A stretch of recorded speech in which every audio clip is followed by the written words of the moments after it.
Good afternoon, ladies and gentlemen. My name is Virginia Comolli, Research Fellow for Security and Development at IISS. I'm very pleased to welcome you all at this first Security and Development Program event. This is the first of what we hope will be a stimulating series of discussions on a broad array of issues that are pertinent to the nexus between development and security. This new program has been in existence for roughly 6 months and has at its core the study of hybrid forms of conflict that affect developing countries. These challenges span a spectrum involving insurgency, criminality, and terrorism, and jeopardize social and economic development, in addition to giving rise to growing instability. And if you would like to learn more about our thinking around hybrid conflict, there is an essay on it in Strategic Survey 2014, which we launched about 10 days ago. Mexico provides a very interesting case study when it comes to hybrid conflict. And I think that today's discussion on the economic repercussions of criminal threats is an ideal way of starting this event series.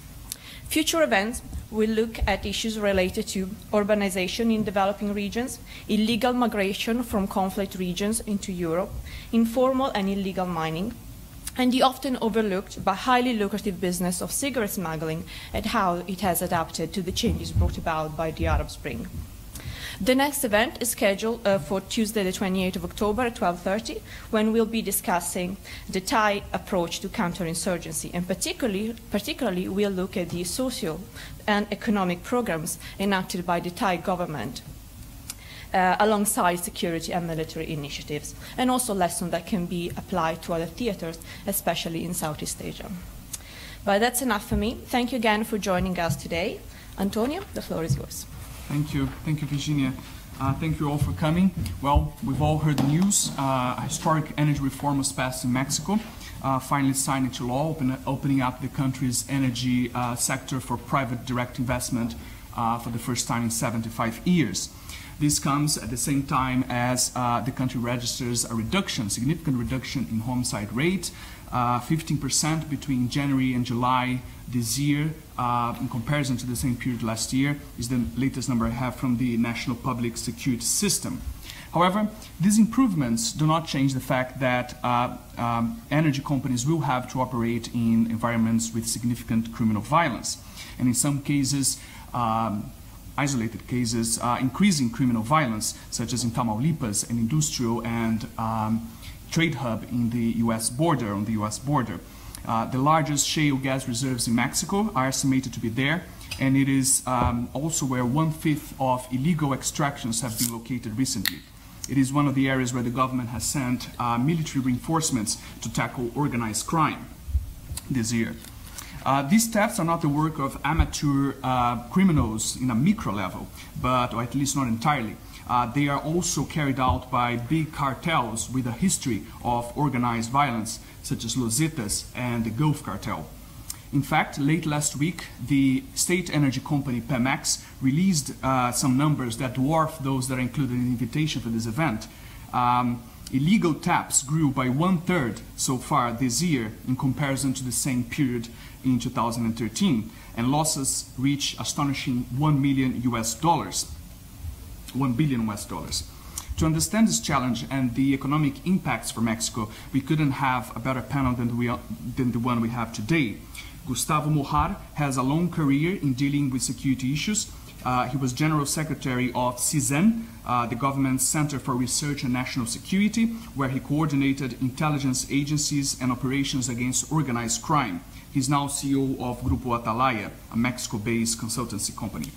Juan Carlos Boé is a Senior Research Fellow at the Oxford Institute for Energy Studies. He has worked at the international trading arm of PEMEX, which is one of our subjects of study today, and also a special advisor for Venezuela, Minister of Energy and Petroleum, and sat on the board of PDVSA. So, shall we start with Gustavo? Thank you very much, Gustavo. Thank you. Very good morning. First of all, let me apologize for the minutes of delay. I come from a city that is packed with traffic, but I misled my timing again, so sorry, very sorry again. I'm going to go quick through a presentation that I made for you today. And I want to start by thanking Antonio for his interest in hosting us, me and Juan Carlos, who I have the pleasure to meet again after several years, in which I was living in London almost 20 years ago or more. And Juan Carlos came to study here at Oxford, and he was wise enough to stay here, so he continues in Oxford. So I haven't seen him for a long time, and it's a pleasure to be with him. First of all, let me start by clarifying that the title, that the way the conference was portrayed, misleads a little bit what I think is really happening in Mexico. I really think that the challenge in Mexico today for the energy business is managing the risk. We do have, of course, violence and and I will develop quickly what's happening in Mexico today and how did we get where we are now, but really is managing the risk. And for you people interested in the oil industry, you know that the oil business is a risky business. So companies that work on the oil international arena, they know how to manage the risk. And Mexico is not the Middle East. Mexico doesn't have terrorism. Mexico has criminal violence, which is a different thing. It is not an ideological thing. It's an economic business. And Mexico is a neighbor of the US. And in the south, we have, as you know, the main production of drugs coming to the US demand market. So we're in the middle, and we are kind of a passing through geographical location that impacts not only drug trafficking, but human trafficking, human smuggling, from the south to the north, and from the north to the south, the way that the US manages, among other things, for example, the dealing of weapons and selling of weapons under the Fifth Amendment, creates a source for criminal gangs of unlimited access to high firepower arm guns. So that's where the Mexican cartels can go across the border and find just in along the Texas-Mexico-US border, Texas-Mexico's border, just 50 miles from the border, we have identified more than 300 arms sales stores where criminals go and they can buy 50 AK-47s. With no limitations, and they just smuggle it to Mexico. And the money that comes to these cartels is so huge that there's no real serious solid estimate, but the minimum estimation of income for the drug cartels in Mexico is between $8 to $15 billion net per year. So let us go to the lower side, 6 to 8 billion. Which company has 6 to 8 billion net income, net profit? So if you have that amount of money, you can buy almost everything. So what I'm going to try to take you through very quickly is what happened in Mexico. First of all, as in many other issues, on security, perceptions tend to make realities. And perceptions are driven from all of us very much by the media. And I'm sure that you have been reading from Mexico news coming in the last years that only reflect this type of image. Violence, bombs, capos, no, the cap of all the capos, no, the Chapo Guzman up there. And this Mexico under siege. Eventually somebody say Mexico is a failed state. So you have this perception worldwide, and we know that. We know that, and that is not necessarily that it is not true, but it is the only thing that came out from Mexico. Many other positive things never made it to the media. And we Mexicans that live in Mexico, we know what's going on. Particularly when we have a chance to live and to work and to serve as public officials in the security field, we know more or less what's going on. And for Mexico, it's a drama. For Mexicans, having these levels of violence, of course we suffer it daily, and the common people suffer it, but it is not what this portrays internationally. This is part of Mexico, but it is not all Mexico. So what happened structurally? How did we get into this problem?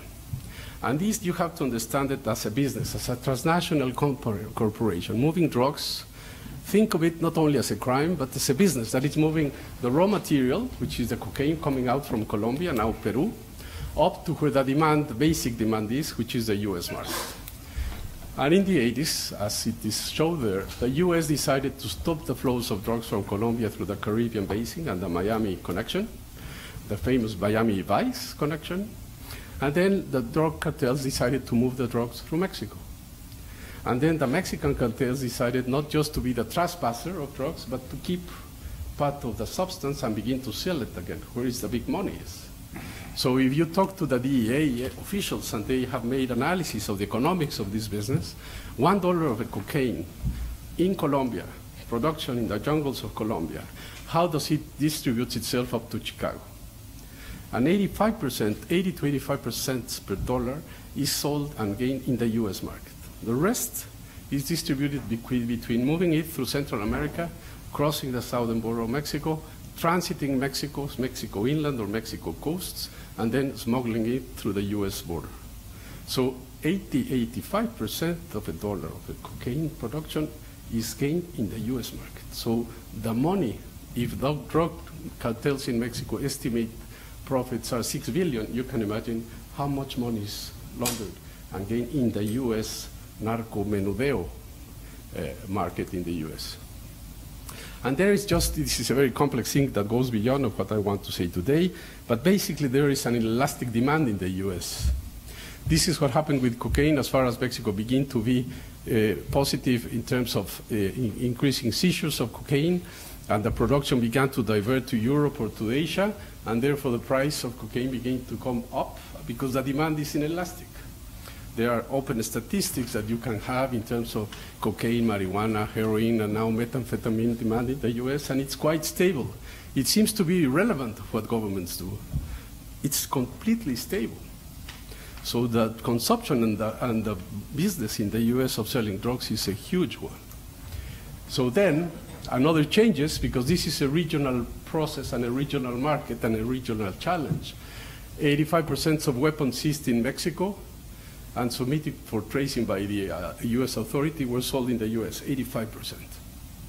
Then there is a connection between the expiry of the ban on sales of semi-automatic weapons in the US, which was lifted in the Bush administration, and the increase of violent crime in Mexico. So there is a direct correlation.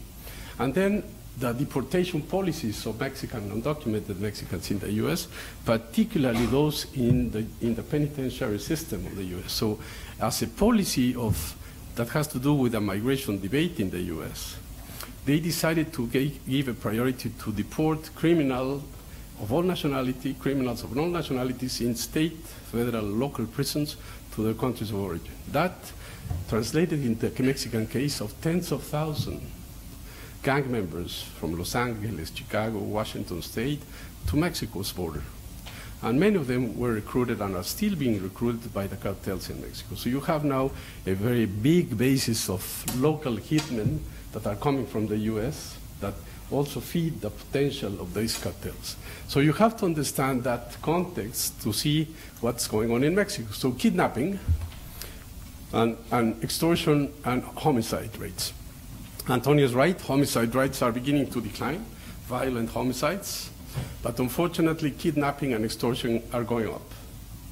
And a friend of mine told me in a kind of a cynical but very realistic way, it's better dealing with organized crime than with disorganized crime. This kidnapping and extortion is disorganized crime, it's local gangs, which are much more irrational, much more violent sometimes, and much more difficult to tackle with, because after all, the big capos, the big cartels are led by strategic guys that want to make money, so they don't mess when they don't need to mess with you. But the other guys, which could fall into the local and state jurisdiction, those are much more dangerous to the people. So people in Mexico are beginning to feel what we didn't felt in the past, because many of the violence that you saw in the media was between the cartels or when the cartels were confronted by the authorities. But people, even in dangerous places like Michoacán, I have friends that live in Michoacán, and they were not a concern because they knew that the violence took place far away from the cities. Now, they are very concerned in traveling in the Michoacán highways or living in Morelia because there is kidnapping and extortion explosion. So now we are beginning to face as a society this thing. This is a very simple way of putting it in terms of what I said at the beginning. This is criminal organizations which only goal is profit. They are not motivated by political things, ideological things. It's simply money. So they are very creative.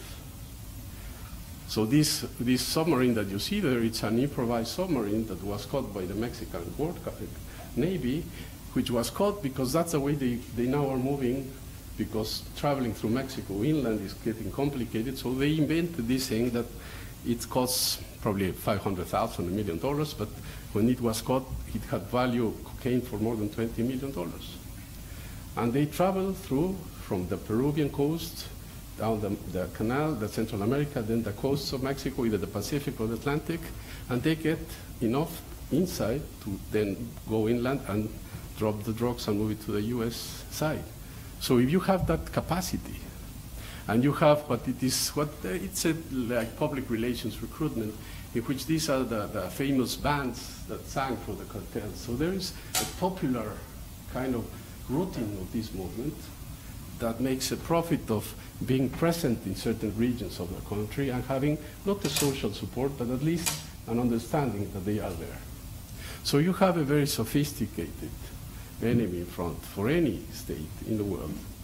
Rich, violent, immoral, without limits, using the internet to send the messages to their enemies in terms of violent punishments, decapitations, torture, and they are armed, and they have money, and they have a big business, because there is a demand that will continue to be there for a long time.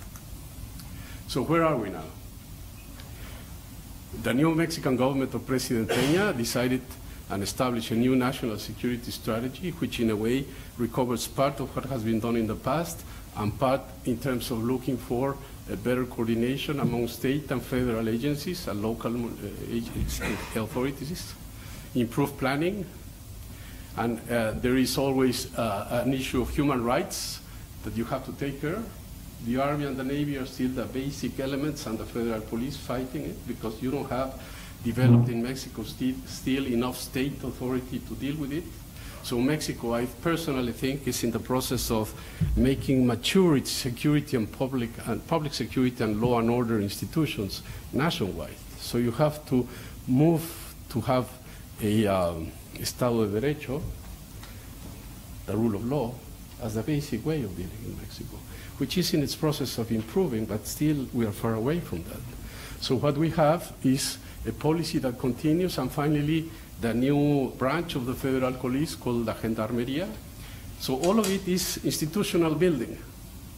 So eventually these things will mature, and I'm sure after all the government will impose law and order in Mexico.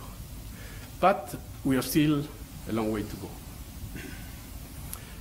For example, in the left downside, detected siphons by PEMEX. As Antonio mentioned, the General Director of PEMEX was in a hearing in Congress last week, and he gave some astounding and very concerning numbers in terms of the increase in tapping by the criminal organizations. So it's 1,500 increase in the last 12, 14 years. So he recognized that in 2014, PEMEX has detected more than 3,000 tappings for robbery. Because for a criminal organization, this is a huge business also. If he talked publicly of $1 billion stolen from PEMEX with very little risk, it has become a huge side business for the drug cartels and the criminal organizations, but they not necessarily are the big ones. They can be regional or local gangs profiting from this business. So we need what? To push and to move the state governments to make their job better, to join the effort with the federal government. It is not possible only for the federal government, neither the Army nor the Navy in the long term. It has to be a nationwide effort. And what the criminals have been diversifying, as I just mentioned, is kidnapping, extortion, and the stealing of hydrocarbons. Homicides, violent homicides, yes, they are down. The trend is clearly at the national level and locally. Tamaulipas area, which Antonio mentioned rightly, correctly, is, as you know, precisely in the other side of where the big gas and oil shale reserves are in Texas. Just the border between them. But as The Economist put it in a very acute, short report, but with little differences, like the presence of criminal organizations, social activism, lack of rule of law or enough not rule of law that could determine for a medium-sized small investor the decision whether to move just across the border or not to move across the border, because the production and the reserves are there. So this is a map that summarizes what I will try to explain in terms that you cannot talk of Mexico as a whole. You have to be much more regional and locally oriented and focused. So the comparison made in the lower side, and you can see the level of violence in El Salvador and Venezuela. Yes, we have some regions in Mexico that have that high level of violence. But we also have some certain level of violence similar to DC in Washington DC, or Hawaii. Or if you go to the southeast, the peninsula of Yucatan here, and you go to live to Campeche or Mérida, you have levels of violence similar to Switzerland. But if you go to Tamaulipas or Veracruz or Coahuila or Nuevo León, you can face elevated levels of violence. It all depends. And when you talk of Veracruz, you need to know exactly where in Veracruz. It's not all the state of Veracruz. So when companies that are now interested in moving into Mexico, what we are facing is questions like, how does it look in Veracruz? So we need to tell them, what region of Veracruz are you talking about? Are you talking onshore, offshore, shallow waters, deep waters, inland? What are you talking about? Are you talking of Coatzacoalcos? Are you talking about the Puerto de Veracruz? Where exactly? And then depends on the corporate policies on risk. All the companies that I have a chance to talk with in the last months, they do have international experience. They are working in Nigeria or Iraq, or they have been in Colombia in the tougher moments of FARC. So they know how to deal with risk. And they want to understand what's the level of risk that they will find here, and what can they do to protect their investments, their human capital, their productivity, and their continuity of the process. So there are, yes, you have to, if you look at that dark black dots, that's where what it's called the round one procurement is coming, which is, yes, where the big dilemmas of risk can be faced, but it all depends where. And then you have to know how to read a map like this, because Veracruz is kind of light yellow, but in fact that apparently peaceful place has to do with the control that one of the big cartels has in that region. Not necessarily that it is safe. It is because there is no violence, because this map only reflects violent homicides. So you have to have an index of risk, depending on what do you mean. What do you do with your foreigners that you're bringing into Mexico to work on this area? We are advising a project in Tamaulipas. And the construction, the EPC company is an Italian company, transnational, very well experienced in producing and in constructing gas lines, pipelines. So they brought in to Mexico welders, which are Italians, Spaniards, Malaysians, Colombians, and they bring them in from all over the world. So when we talk to them, some of them just came from Iraq or Nigeria. So they know they have been facing threats, extortions, even violent attacks. So they kind of know how to move around. No? So what we are trying to say to them, yes, but this is a very risky environment also. So you have to take precautions, because these guys could take you and extort the project. They can even kill you if you don't pay. So you have to take care of yourself. So you don't travel at night, you don't go to these type of nightclubs, you don't go to these restaurants, and you low profile.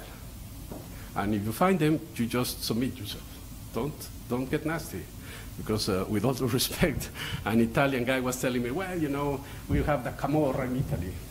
So I told him, yeah, we have the Zetas here. So if you want to see who can get nastier, we can show you some videos or YouTubes about the Zetas.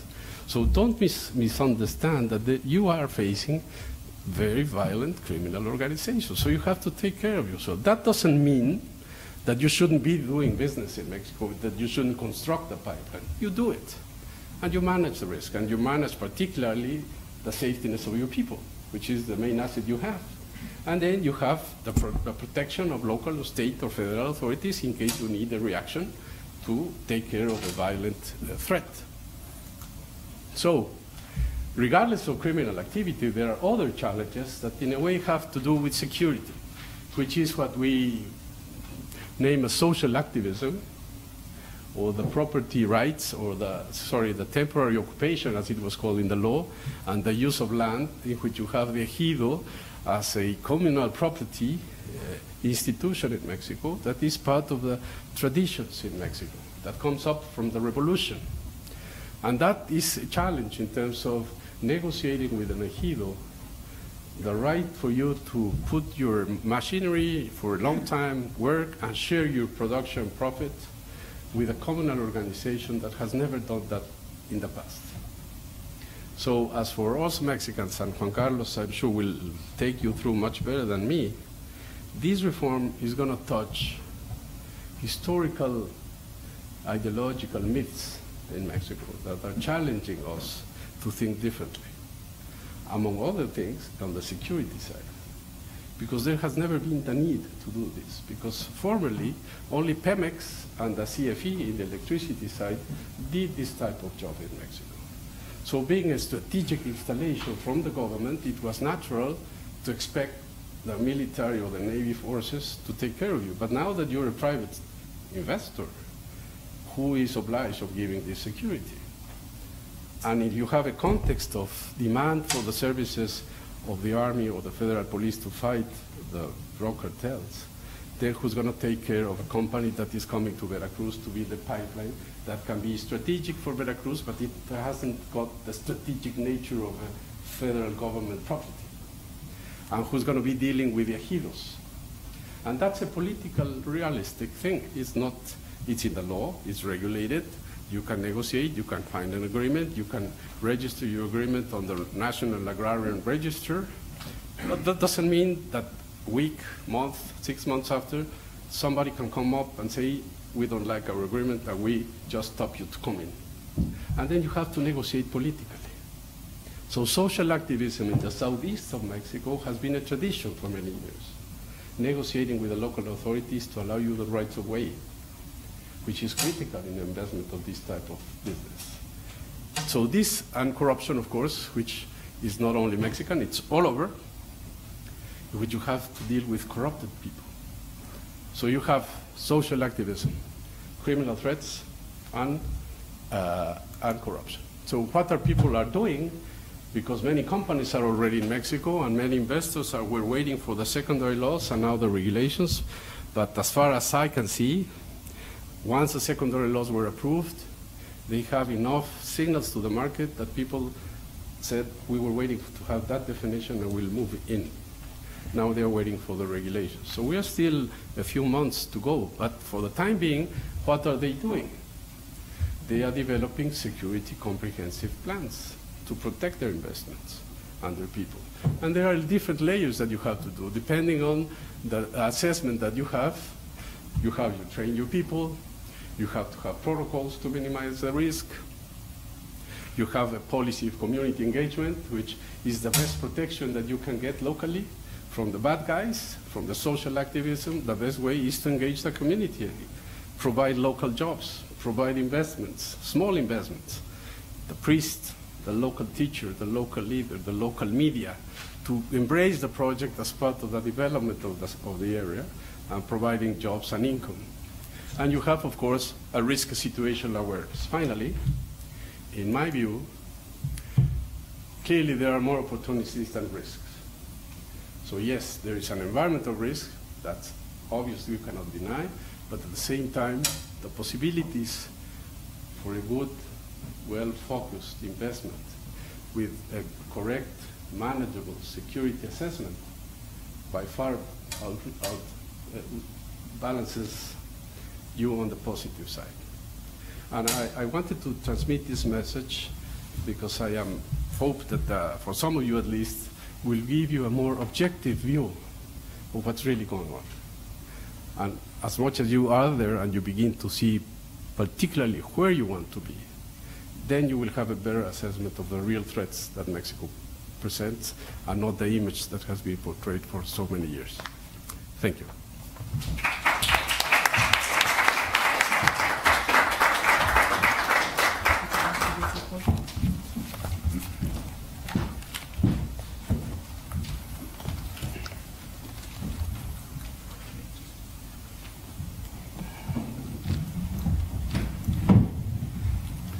Right.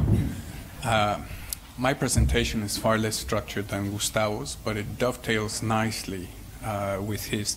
I'm not going to talk about the myths that he mentioned. I'm only going to talk about money and its consequences. You will have heard from him that the dimensions of insecurity that affect the energy industry in Mexico are not unheard of in other places. The sort of challenges that one faces operating in places like Nigeria and so on, one needs to protect one's executives. You may have heard that PEMEX recently won a couple of lawsuits in the United States over the theft of condensate that was lifted from its fields and was taken and sold illegally in the United States. So these are very big volumes that one is talking about. Indeed, there are already private producers active in the north of Mexico today, and the reason why they haven't had too many run-ins with organized crime is that on the whole they tend to produce gas, and gas is of no interest whatsoever to organized crime. But those that produce liquids are of very great interest to organized crime, and indeed organized crime has taken a great interest in them, and anecdotally one hears that from time to time people come with tanker trucks into a field and demand that the tanker trucks be filled with hydrocarbons, and compliance tends to be absolute for very good reasons.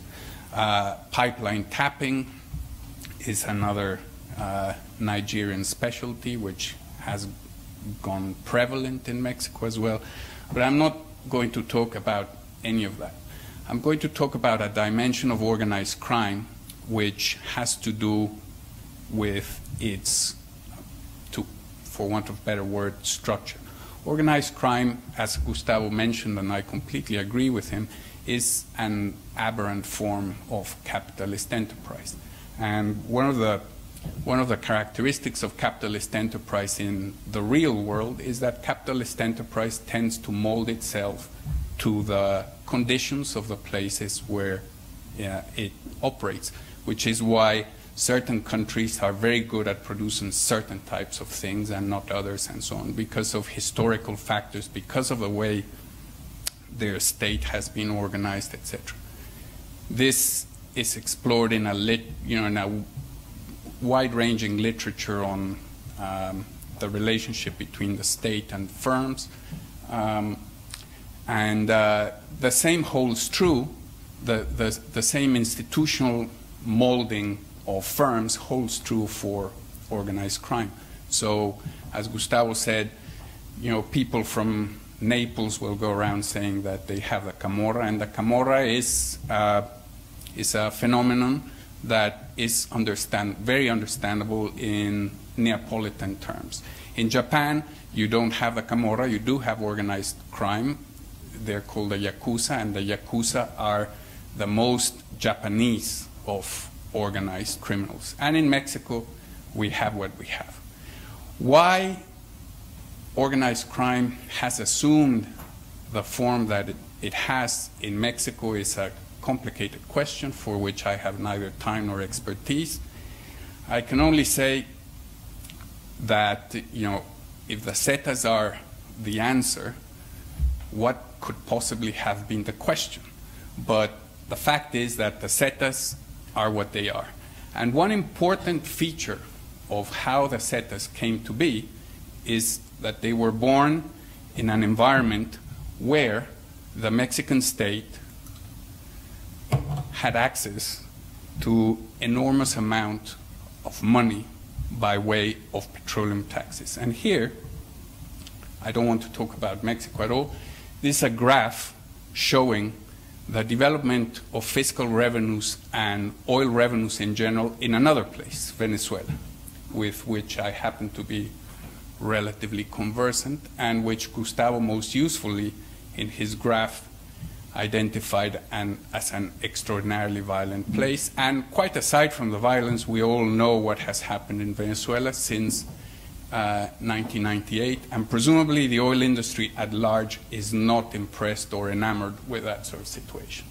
So this graph only goes from 1976, when the oil industry was nationalized in Venezuela, to 2004, meaning that it stops before the real explosion in oil prices took place. So up until 2004, prices were at levels that people who have been in the oil market 30 years ago, like Gustavo and myself, could still recognize, unlike the present ones.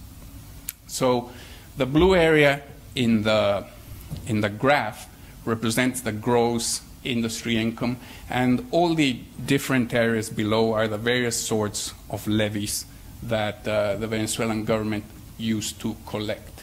Now, you will see that the proportion at the beginning of levies relative to oil taxes is very high, and towards the proportion towards the end is not that high.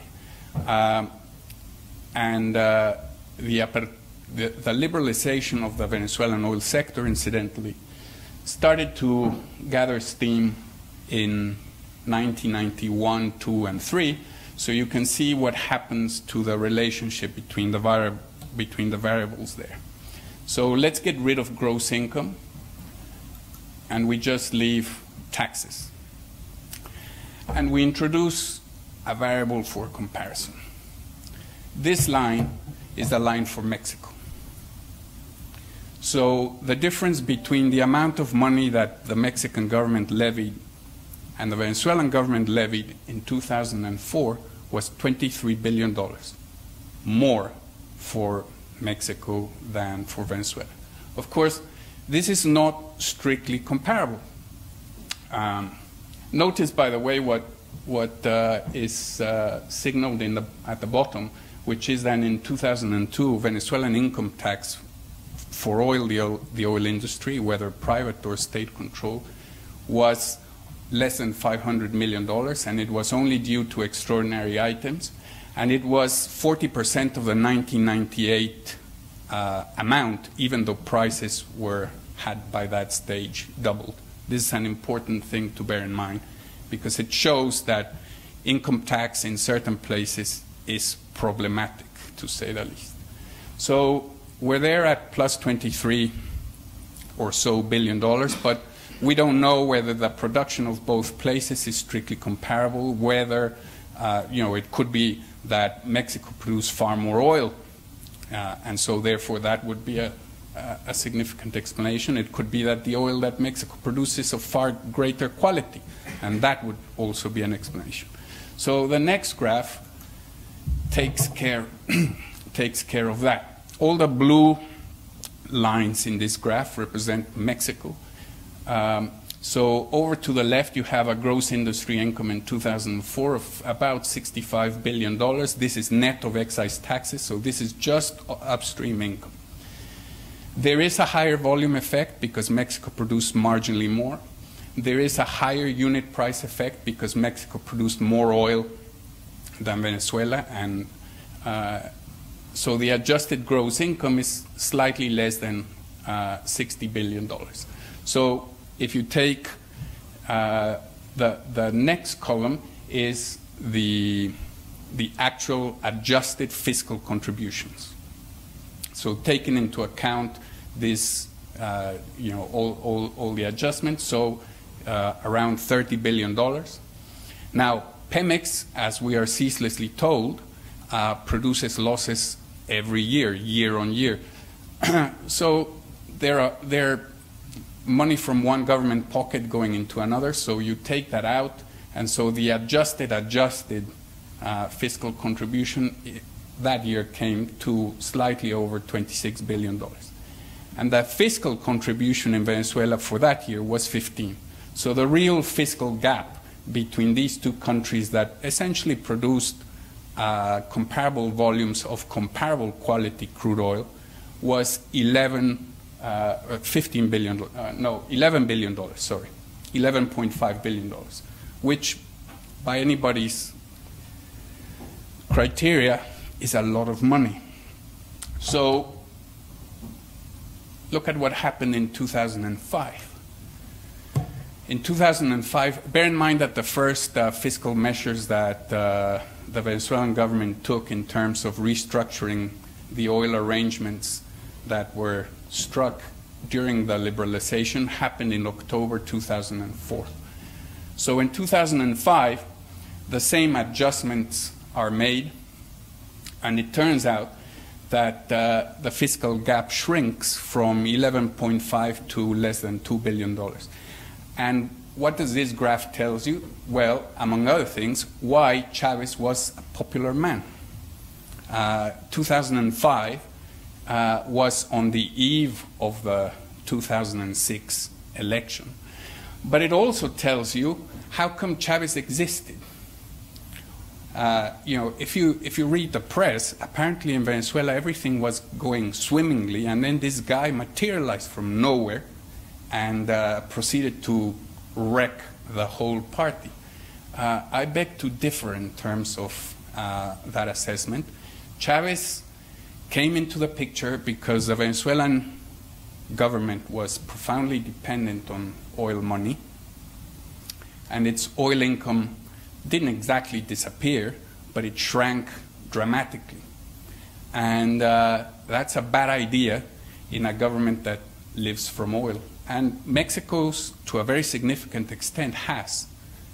Oil income represents, up until today, 40% of the total federal income. And of course we're told, no, fiscal income is going to expand because production is going to expand and so on.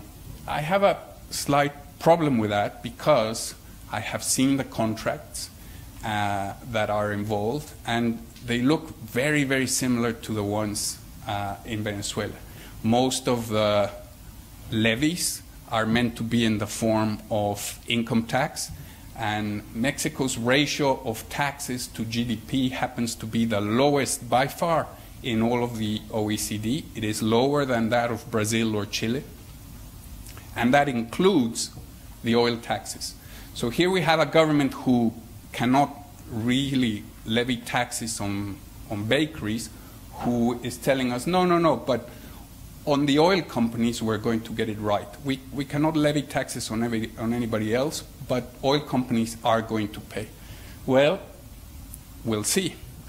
But what strikes me about the process of reform has been the extent to which no one in a position of responsibility, and this largely means outside of Mexico, has had the slightest misgivings about the whole process, because it cannot be denied that the way things have gone in Venezuela was a major strategic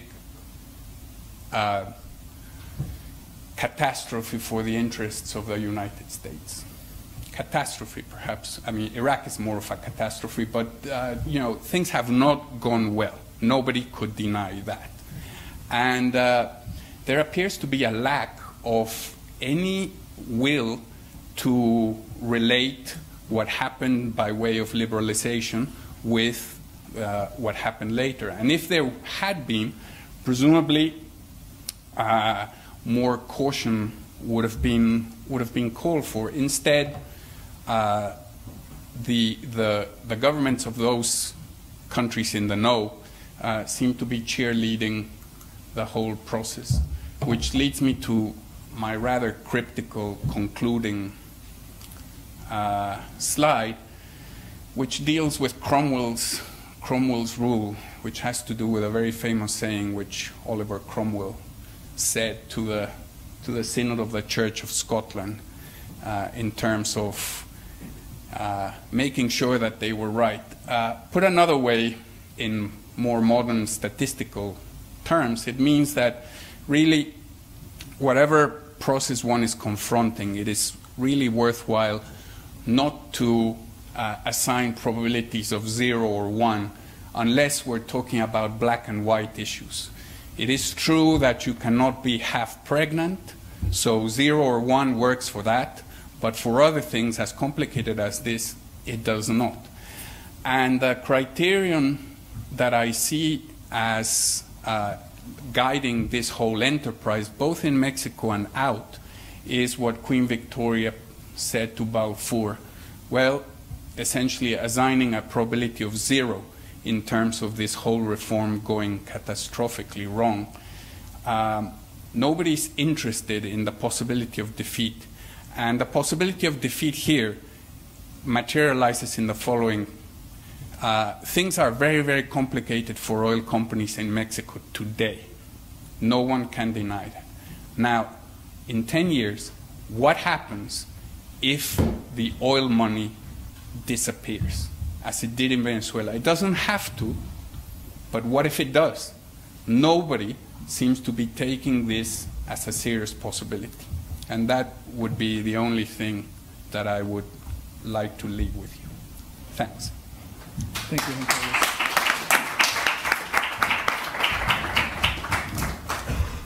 Thanks a lot.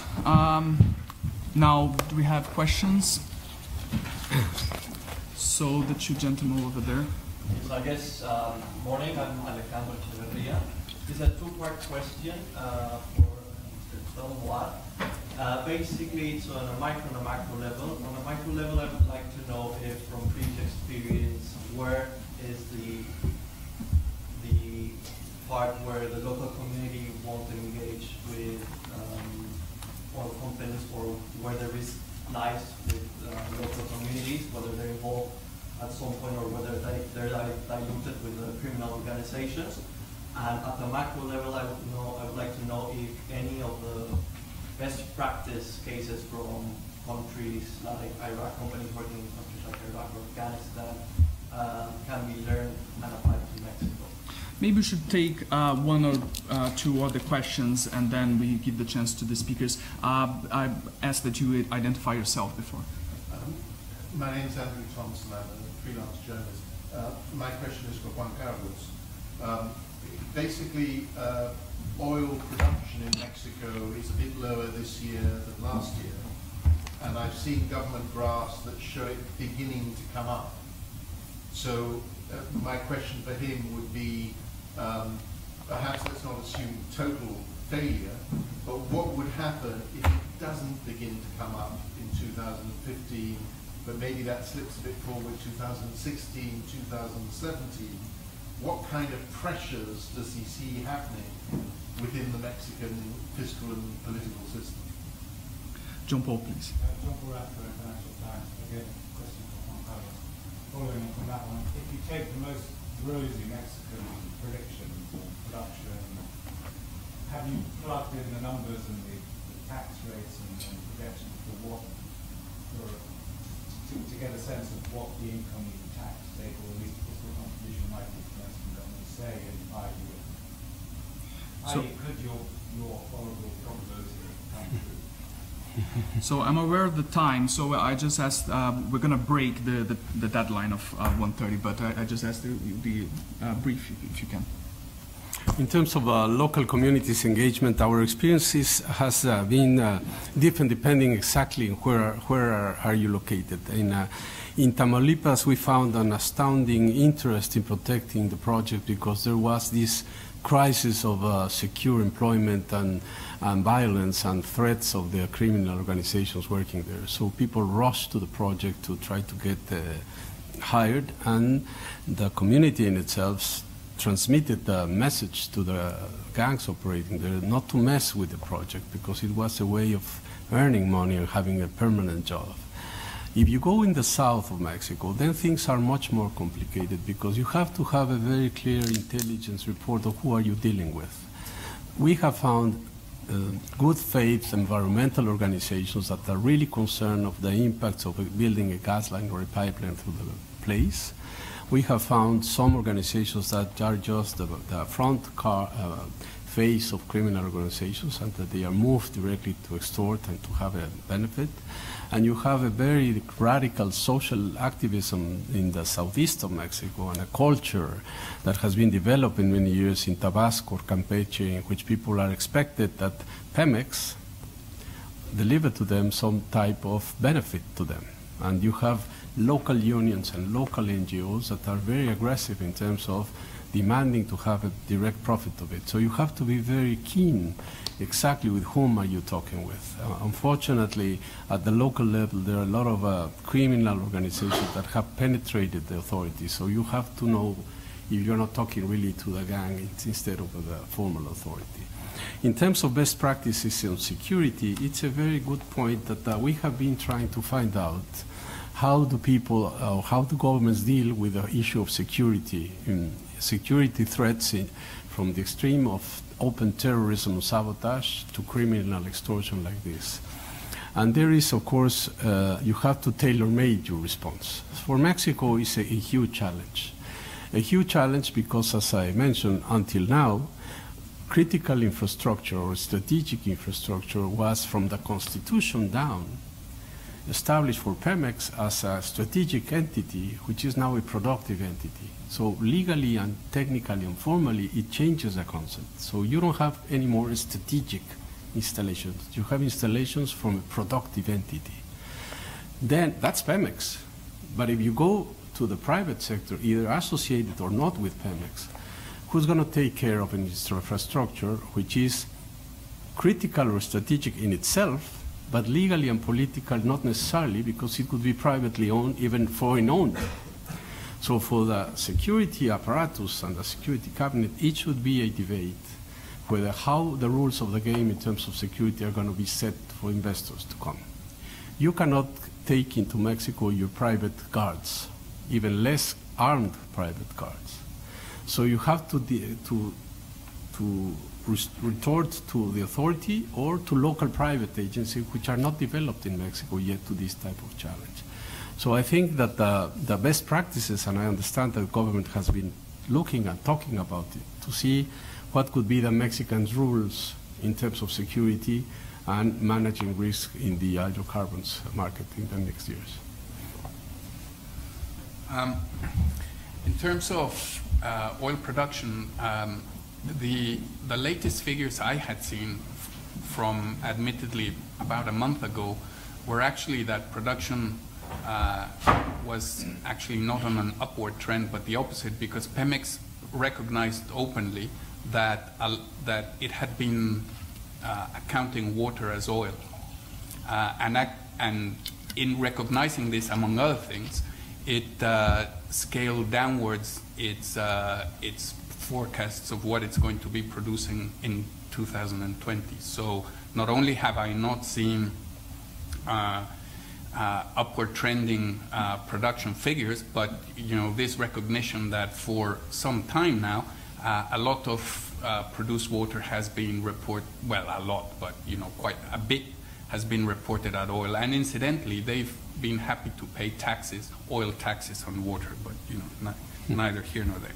But that leads to the next question of plugging in production figures into models to see what the fiscal income is going to be. Of course, that still cannot be done completely because the production sharing contracts that are going to be bid out, the participation of the government is going to be a crucial bidding parameter. So on the basis of the contracts, it's not possible to tell. But for example, to give you an example, assume that the overall average hydrocarbon taxation in Mexico becomes comparable to that of Brazil. If that were the case, for the Mexican government to be indifferent to the situation that it has enjoyed up until today, extra net production, net of everything, would have to be 6 billion barrels over a period of 10 years. And that 6 billion barrels would have to start to be produced, you know, on the very first day that the tax rate, for whatever reason, started to go down. That would merely leave the government indifferent, although of course not necessarily better off, but because it would be levying comparable amounts of money per barrel, but its resources would obviously be depleting at far higher rates. And, you know, 6 billion barrels, incidentally, is, you know, a very, very tall order of net production over the next 10 years. I don't know about that. Well, ladies and gentlemen, thank you very much. I'm afraid that we ran out of time, but I'm sure that the speakers will be available. I might be speaking for them, but after the event for some questions.